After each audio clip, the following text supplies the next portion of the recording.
few news stories for you. Firstly, viewers, cargo flights which were supposed to be carrying arms from Iran, UAE and Turkey to Ethiopia have stopped, completely stopped. Our friend Gajron, who monitors aviation-related developments, have shared some numbers which I'll share with you. And his report says that almost all flights to Ethiopia from the three countries which were allegedly providing weapons to Ethiopia have stopped. Secondly, viewers, two opposition parties from Tigray have released a joint statement. The two parties are demanding transitional government in Tigray. They severely criticized Tigray People Liberation Front in the statement, and they seem to be calling for independence of Tigray. We'll have a detailed look at this development because three parties were part of the opposition coalition, but in the statement, two parties are mentioned. And lastly, viewers, we know that tensions have been there between Amhara regional government and Fano militia. Fano militia and Ethiopian federal government. There were rumors that Fano was going to be disarmed. Then a meeting was held between Fano leaders and Amhara regional government. Amhara regional government made it clear that it was not going to disarm Fano. A document is being shared now, which was prepared by someone in federal government. And that document called for the disarming of armed groups in Amhara region. That document was the cause of friction between Fano and federal government, Fano and Amhara regional government. We'll have a look at the document, viewers. Firstly, let's start from the cargo flights from three Middle Eastern countries to Ethiopia. We know that more than 100 cargo flights have been recorded between Turkey, UAE, Iran and Ethiopia since August, I think. And Gajron, our friend, expert who monitors these developments, he monitored, he compiled the list of these flights.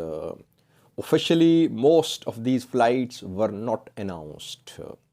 And these flights reportedly provided Ethiopian government with weapons.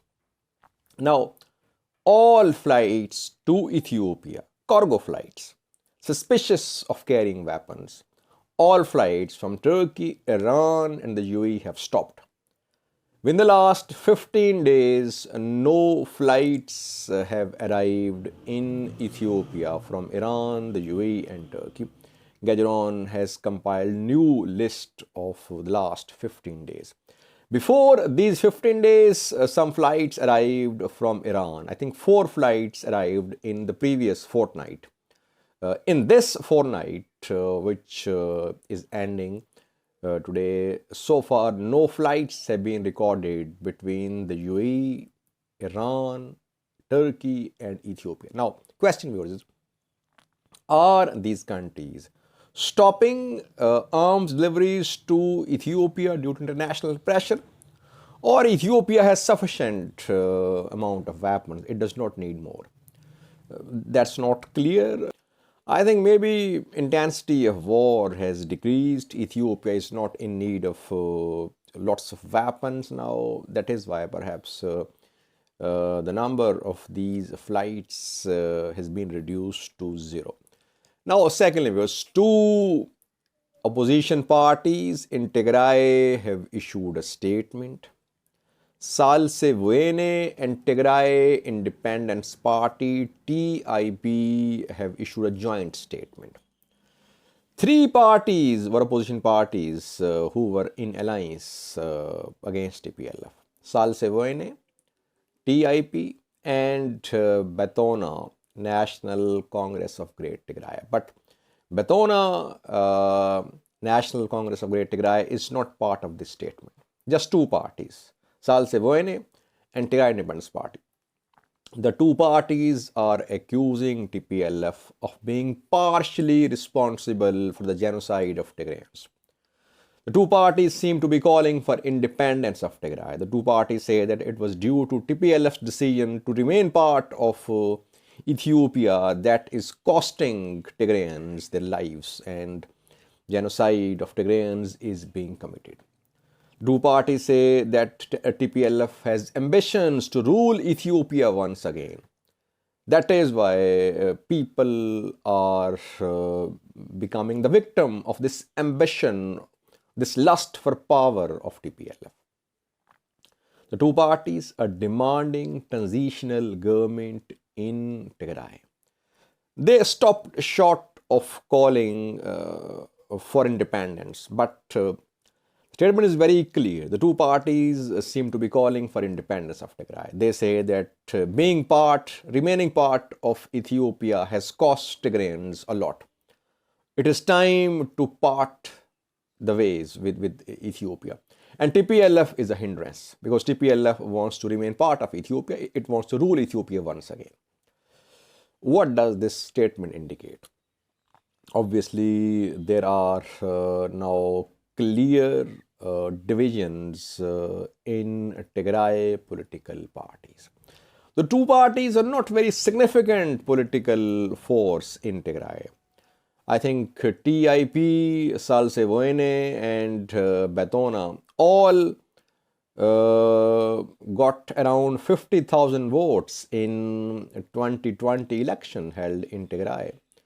And TPLF had got around 2.5 million votes back then. So the three parties are small parties, but Batona is not part of the statement. That shows that Tigray opposition is splitting. There are divisions in Tigray opposition. Now, election was held in 2020 in Tigray. And after the election, government was formed. Debretsion was elected. Now, the two parties say that the government which was formed as a result of 2020 election must be removed. A new transitional government should be formed which should decide the future of Tigray. Obviously, there are splits. We have been expecting this sort of thing to happen. And I think Ethiopian government has also been expecting something to happen. They have been openly saying that they would like the people of Tigray to stand against TPLF. Now, two parties are standing against TPLF. Will they be backed by the people of Tigray? That remains to be seen. Lastly, viewers, we told you about frictions between Fano and some zones of Amhara region and federal government. There were rumors that Fano could be disarmed, and we saw statements from Fano leaders, from Fano supporters against these rumors. Then a meeting was held. Yilkal Gifale, Amhara president, dispelled those rumors. He said Fano will not be disarmed. Now, we have received a document shared by a friend with me. The document shows that a study was conducted regarding post-war situation in Ethiopia. In that study, it was said that some armed groups in Amhara region could be a threat. That is why the armed groups should be disarmed. Obviously, armed groups means Fano. And question is, who conducted this study? I think there are two names which could be behind this study. Firstly, PP, Prosperity Party, which might have made this assessment report. Secondly, Intelligence Agency of Ethiopia. I personally think that there are more chances that Intelligence Agency prepared this report, and reportedly it was submitted to the PM as well, PM Abiy. It was not approved, but it was submitted to him, it was discussed. According to my information, Ethiopian intelligence agency compiled this report about post-war situation, and the report called for the disarming of Fano, not by name, but disarming of armed group, which means Fano. But Amhara regional government has now made it clear that it will not disarm Fano. So tensions are there between Fano and Ethiopian federal government. Thank you for watching.